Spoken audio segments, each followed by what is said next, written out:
किसी किताब को महान बनाने वाली क्या चीज होती है?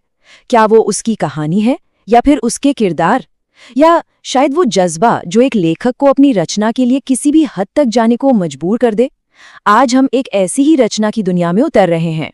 कभी सोचा है कि कोई किताब इतनी कीमती, इतनी अपनी कैसे हो सकती है कि उसका लेखक सिर्फ उसके नाम के लिए, उसके टाइटल के लिए अपनी जिंदगी के 25 साल कोर्ट में लड़ता रहे? जी हाँ, पूरे 25 साल। ये कोई मामूली कानूनी लड़ाई नहीं थी। ये एक लेखक का अपने काम के लिए जुनून था। एक ऐसी कहानी को बचाने की जिद थी जो सिर्फ एक उपन्यास नहीं, बल्कि उससे कहीं कहीं ज्यादा थी। तो चलिए बात इसी संघर्ष से शुरू करते हैं, क्योंकि ये लड़ाई ही जिंदगी नामा की आत्मा को समझने की पहली चाबी है। देखिए, हुआ ये कि 80 के दशक में जब कृष्णा सोबती की किताब जिंदगी नामा छपी, तो कुछ ही वक्त बाद एक और बहुत मशहूर लेखिका अमृता प्रीतम की एक किताब का विज्ञापन भी ठीक इसी नाम से छप गया। बात कहानी की चोरी की नहीं थी, बात थी शीर्षक की, उस एक पहचान की जिसे सोबती अपनी रचना की जान मानती थी। और कृष्णा सोबती ने इसे बर्दाश्त नहीं किया। उनके लिए ये उनकी रचनात्मक पहचान पर एक हमला था, और मामला सीधे हाईकोर्ट पहुंच गया। जैसा उन्होंने खुद कहा, ये उनके लिए एक असहनीय बात थी। तो सवाल उठता है कि आखिर इस किताब में ऐसा क्या था जो इसे बस एक उपन्यास से बहुत ज्यादा बना देता है? खैर, इसका जवाब छिपा है इसकी हिम्मत में, कहानी कहने के हर नियम को तोड़ने की हिम्मत में। देखिए, आमतौर पर उपन्यासों में क्या होता है? एक हीरो होता है, एक सीधी सादी कहानी होती है जिसका एक शुरू, एक मध्य और एक अंत होता है। लेकिन जिंदगी नामा वो ऐसा बिल्कुल नहीं है। यहाँ कोई एक हीरो नहीं है, बल्कि पूरा का पूरा गांव, पूरा समुदाय ही इसका हीरो है। और कहानी सीधी रेखा में नहीं चलती, बल्कि यादों की तरह, किस्सों की तरह बहती रहती है, एक साथ कई जिंदगियों में। असल में तो इसका सारा राज इसके नाम में ही छिपा है। नामा, इसका मतलब होता है एक इतिवृत्त, एक महागाथा, जैसे बाबरनामा या अकबरनामा। ये शब्द ही बता देता है कि ये किसी एक इंसान की कहानी नहीं, बल्कि एक पूरे दौर की, एक पूरी जिंदगी की गाथा है। तो जिंदगी नामा किसी एक किरदार की कहानी नहीं, बल्कि एक जमीन और उस पर बसने वाले लोगों की कहानी है। ये एक जीते जागते, सांस लेते समुदाय का जिंदा दस्तावेज है। तो चलिए अब उसी दुनिया में चलते हैं जिसे ये किताब जिंदा करती है।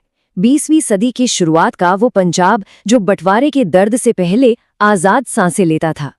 ये कहानी सेट है 20वीं सदी की शुरुआत में। तब 1905 में बंगाल के विभाजन की खबरें धीरे धीरे गांव तक पहुंच रही हैं।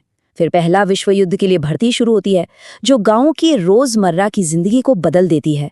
और इन सब के पीछे 1947 के विभाजन की एक अनकही परछाई है, एक आने वाली त्रासदी जो इस पूरी कहानी को एक गहरा मतलब देती है।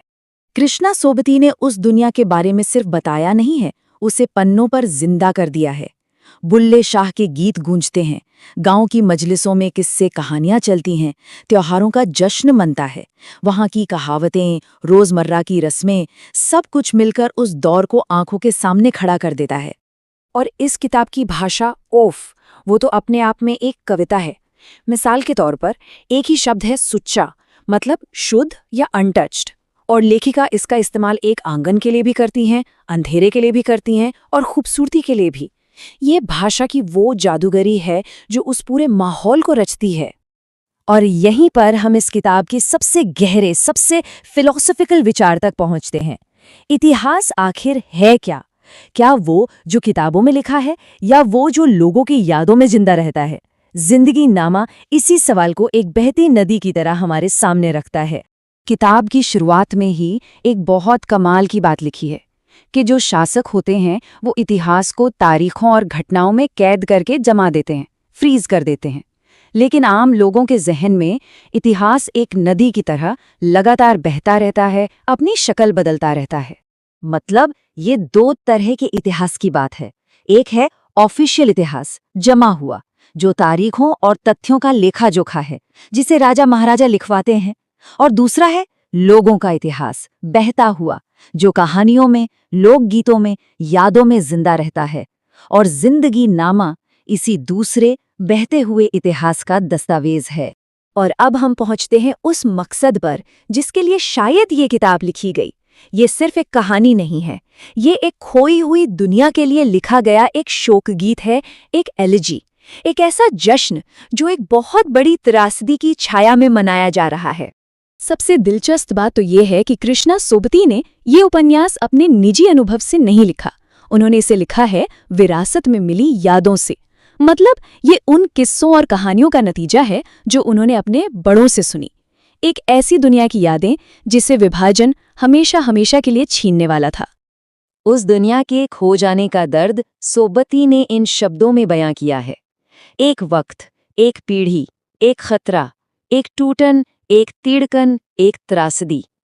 ये शब्द उस आने वाले कल की आहट हैं जब सब कुछ बिखरने वाला था।